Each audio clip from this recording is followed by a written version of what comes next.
নমস্কার, রিঙ্কাস delicious cooking চ্যানেলে আপনাদের সকলকে স্বাগত। আজকে আমি আপনাদের চিংড়ি মাছের খুব ইন্টারেস্টিং একটা রেসিপি আপনাদের দেখাচ্ছি। হুনান প্রন নামটি শুনেই বুঝতে পারছেন এটি একটি চাইনিজ রেসিপি। আমি আপনাদের দেখাবো খুব সহজে, খুব কম ইনগ্রেডিয়েন্টস দিয়ে কিভাবে এই হুনান প্রন আপনারা রেস্টুরেন্টের স্টাইলে বাড়িতে তৈরি করে নিতে পারেন। এটি খুব টেস্টফুল একটি স্টার্টার। আপনারা আমার দেখানো পদ্ধতি অনুসারে খুব সহজেই এই টেস্টফুল স্টার্টার বাড়িতে তৈরি করে নিতে পারবেন।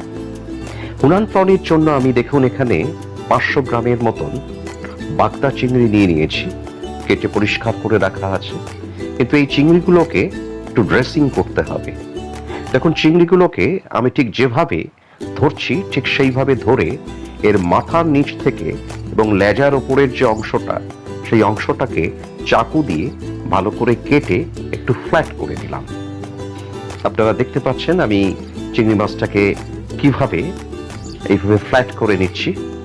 আপনারা আবার দেখুন আমি একটা চিংড়িকে এইভাবে কেটে নিয়েছি, আবার আরেকটা চিংড়িকেও আমি আপনাদের দেখাচ্ছি মাথার নিচ থেকে এবং লেজার ওপর থেকে কিভাবে চিড়ে আমি এটাকে ফ্ল্যাট করে নিলাম। প্রত্যেকটা চিংড়িকেই আমি এভাবে আলাদা করে চাকু দিয়ে এইভাবে কেটে নিয়েছি।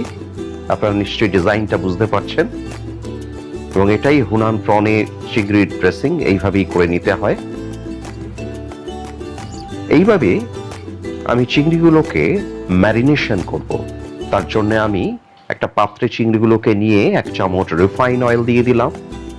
তার সাথে দিয়ে দিচ্ছি এখানে 1 চামচ রসুন পেস্ট এবং 1 চামচ নুন দিচ্ছি। আপনারা আপনাদের টেস্ট অনুসারে দেবেন। এবং দিচ্ছি 1 চামচ হোয়াইট পেপার এর গুঁড়ো আমি দিয়ে দিচ্ছি, অর্থাৎ সাদা গোলমরিচের গুঁড়ো আমি 1 চামচের মধ্যে দিয়ে দিলাম। এবং দেখুন একটা ডিমকে ভেঙে আমি তার কুসুমটাকে বের করে নিয়ে তার সাদা অংশটা আমি এই চিংড়ি মাছের মধ্যে দেবো। এর মধ্যে আমি কোনো কুসুম ইউজ করব না, শুধুমাত্র ডিমের হোয়াইট অংশটাই দেবো। তার সাথে আমি দিয়ে দিচ্ছি দেখুন 2 চামচ কর্নফ্লাওয়ার। এরপরে 2 চামচ কর্নফ্লাওয়ার দেওয়ার পরে চিংড়ি মাছগুলোকে হাত দিয়ে ভালো করে আমি এই মশলাগুলো দিয়ে মেখে নিলাম। এইভাবে মেখে নিয়ে আমি ফ্রিজের নর্মাল টেম্পারেচারে এটাকে 1/2 ঘন্টার জন্য রেখে দেবো। হুনান প্রনের আরেকটা ভেরি ইম্পর্টেন্ট চিলি অয়েল। তার জন্য দেখুন আমি অয়েল নিয়ে নিয়েছি রিফাইন, এবং 15 থেকে 20টা শুকনো লঙ্কা নিয়ে নিয়েছি। আমি এই চিলি অয়েলটা কিভাবে বানাতে হয় আপনাদের দেখাচ্ছি। দেখুন এই চিলি অয়েল বানানোর জন্য প্রথমে এই শুকনো লঙ্কাগুলো জল ছাড়া আমি মিক্সিতে এটাকে একটা ডাস্ট করে নেবো, অর্থাৎ চিলি ফ্লেক্স বানিয়ে নিলাম। দেখুন আমি এখানে চিলি ফ্লেক্স বানিয়ে নিয়েছি। আপনারা দেখতেই পাচ্ছেন কোন রকম জল এতে দেওয়া যাবে না। গ্যাসটা আমি ধরিয়ে নিয়েছি। গ্যাস ধরিয়ে আমি একটা পাত্র বসিয়ে দিয়ে পাত্রটা যখন গরম হলো তখন আমি দিয়ে দিলাম পরিমাণ মতন তেল। আমি একটু বেশি পরিমাণেই বানাবো, গ্যাসের ফ্লেমটা হাই রাখবো। যখন তেলটা খুব গরম হয়ে যাবে সেই গরম তেলের মধ্যে আমি যে চিলি ফ্লেক্স গুলো বানিয়ে দিয়েছিলাম সেই চিলি ফ্লেক্স গুলো সব দিয়ে দিলাম। আপনারা দেখতে পাচ্ছেন তৈরি হচ্ছে চিলি অয়েল। এই চিলি ফ্লেক্স গুলো দেওয়ার পরে আমি গ্যাসের ফ্লেমটা নিভিয়ে দেবো। নিভিয়ে এই অয়েলটাকে আমি ঢাকা দিয়ে রেখে দেবো মিনিমাম 2 ঘন্টার জন্য। এইভাবেই চিলি অয়েলটা তৈরি করব। এছাড়া দেখুন আমি এখানে নিয়ে নিয়েছি পেঁয়াজ, নিয়ে নিয়েছি স্কোয়ার করে কাটা। তার সাথে এখানে আছে yellow bell paper, red bell পেপারও আমি নিয়ে নিয়েছি অল্প একটু, এবং তার সাথে নিয়েছি অল্প একটু গ্রিন ক্যাপসিকাম, এবং একটু স্প্রিং অনিয়ন গার্নিশিং এর জন্য আমি এখানে দেখুন কুচিয়ে রেখেছি। তার সাথে আমি দেখুন এখানে রসুন কুচি নিয়েছি প্রায় 1.5 চামচের মতন, এবং আদা কুচিও আছে 1.5 চামচ, এবং 2টো শুকনো লঙ্কা আমি হাত দিয়ে মোটামুটি ছিঁড়ে রেখেছি। এটা আমি ফোড়ন হিসেবে ইউজ করব। এছাড়া আরেকটা ভেরি ইম্পর্টেন্ট, এখানে আমি হুনান প্রনে শুধুমাত্র অয়েস্টার সস ইউজ করব, আর কোনো সস ইউজ করব না। বাজারে আপনারা ওই অয়েস্টার সস কিনতে পাওয়া যায়, এটাকেই আমি ইউজ করব। এবারে একটা প্লেটে আমি এখানে কর্নফ্লাওয়ার নিয়ে নিয়েছি শুকনো। এই শুকনো কর্নফ্লাওয়ারের মধ্যে যে চিংড়িগুলোকে আমি ম্যারিনেট করে রেখেছিলাম সেগুলো ফ্রিজ থেকে বের করে আমি এই শুকনো কর্নফ্লাওয়ারটাকে মাখিয়ে নেব ভালো করে। দেখুন, এই শুকনো কর্নফ্লাওয়ার দিয়ে চিংড়িগুলোকে আমি কোটিং করে নিচ্ছি, কোনো রকম জল এতে দেওয়া যাবে না। এইভাবে আমি এক একটা চিংড়িকে আলাদা আলাদা করে সুন্দর করে ড্রাই কর্নফ্লাওয়ার অর্থাৎ শুকনো কর্নফ্লাওয়ার দিয়ে কোটিং করে আমি রেডি করছি এগুলোকে ভেজে নেওয়ার জন্য। দেখুন, আমার কোটিং হয়ে গেছে। এরপর আমি গ্যাসটা ধরিয়ে দিয়েছি, গ্যাসের ফ্লেমটা ফুলি করা আছে। গ্যাসের উপরে একটা প্যান বসিয়ে দিয়ে প্যানটা যখন গরম হলো তখন আমি এখানে মোটামুটি 50 থেকে 75 গ্রাম রিফাইন অয়েল দিলাম। তেলটা গরম হলে আমি চিংড়িগুলোকে এক এক করে ভেজে নেব, একসাথে সব চিংড়ি দেবো না। দেখুন, আমি প্রথমে কিছু চিংড়ি দিলাম এবং এপিট ওপিট করে আমি চিংড়িগুলোকে ফ্রাই করে নিচ্ছি। গোল্ডেন ফ্রাই হবে, এটা খুব বেশি করা হবে না। দেখুন, আমাদের গোল্ডেন ফ্রাই হয়ে গেছে, মিডিয়াম, সেটাকে আমি তুলে নিচ্ছি। এইভাবে বাকি চিংড়িগুলোকেও আমি এইরকম ভাবে মিডিয়াম গোল্ডেন ফ্রাই করে নিচ্ছি। দেখুন, বাকি চিংড়িগুলোকেও আমি প্যানের মধ্যে দিয়ে দিলাম, দিয়ে এপিট ওপিট করে আমি ভেজে নিয়েছি। দেখুন, আমাদের সমস্ত চিংড়িগুলোকে ভাজা হয়ে গেছে, রেডি হয়ে গেছে। এরপরে গ্যাসে আমি আবার প্যানটাকে বসিয়ে দিলাম, ওই তেলটাকে, মাছ ভাজা তেলটাকে সরিয়ে দিয়ে, এবং প্যানটা যখন গরম হলো তখন আমি এর মধ্যে দিয়ে দিচ্ছি 6 চামচের মতন চিলি অয়েল, যেটা আমি 2-3 ঘন্টা আগে বানিয়ে রেখেছিলাম। চিলি অয়েলটা যখন গরম হলো তখন আমি তার মধ্যে 2টো শুকনো লঙ্কা হাত দিয়ে ছিঁড়ে ফোড়ন হিসেবে দিলাম। গ্যাসের ফ্লেম এখানে হাই করা আছে।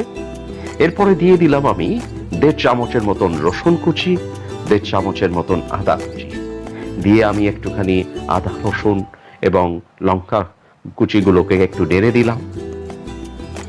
এভাবে 1 মিনিট 2 মিনিট নাড়ার পরে আমি এর মধ্যে দিয়ে দিচ্ছি, দেখুন, 1.5 চামচ অয়েস্টার সস।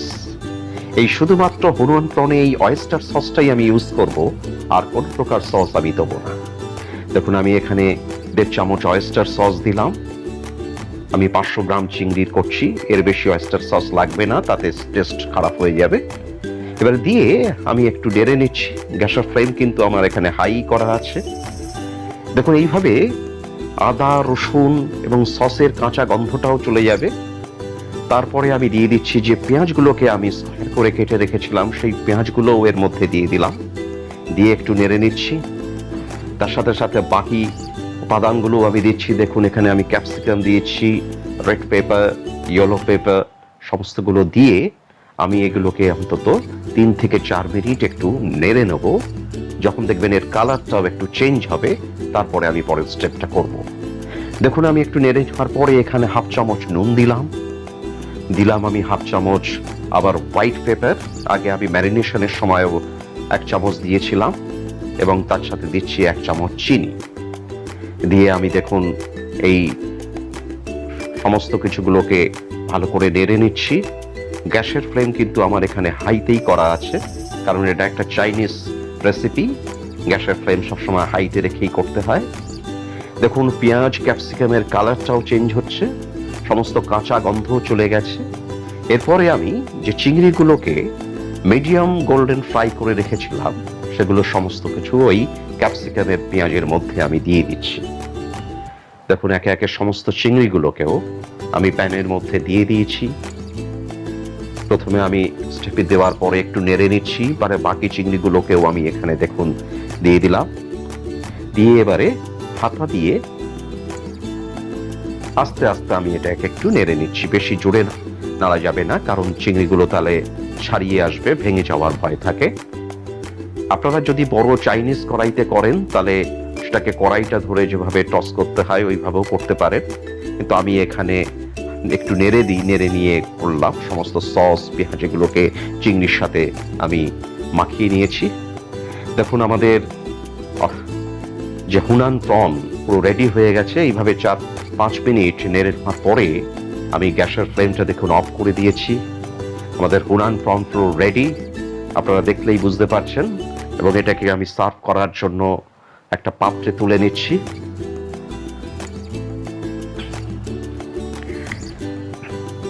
দেখুন আমি সার্ভ করার জন্য হুনান প্রনগুলোকে এক এক করে একটা পাত্রে তুলে নিচ্ছি। আপনারা দেখলেই বুঝতে পারছেন খুব অ্যাট্রাকটিভ এবং খুব টেস্টফুল এই রেসিপিটি। এবং গার্নিশিং করার জন্য আমি দেখুন ওপর থেকে স্প্রিং অনিয়নগুলো ছড়িয়ে দিয়েছি। আপনারা দেখলেই বুঝতে পারছেন কত সুন্দর লাগছে দেখতে। এটা আপনারা স্টার্টার হিসেবে ইউজ করতে পারেন। এবং আমি যে পদ্ধতি আপনাদের দেখালাম হুনান প্রন বানানোর, আপনারা সেই পদ্ধতি অনুসারে খুব সহজেই আপনারা বাড়িতে রেস্টুরেন্ট স্টাইলে হুনান প্রন প্রিপেয়ার করে নিতে পারবেন। আজকের মতন আমি এখানেই শেষ করছি। আপনারা রিঙ্কাস ডেলিশিয়াস কুকিং চ্যানেলটিকে সাবস্ক্রাইব করুন, লাইক করুন, শেয়ার করুন, যাতে আমরা অনুপ্রাণিত হয়ে প্রতিদিন আরো নতুন নতুন রেসিপি আপনাদের সামনে উপস্থাপন করতে পারি। আজকের মতন আমি এখানেই শেষ করছি। Thank you.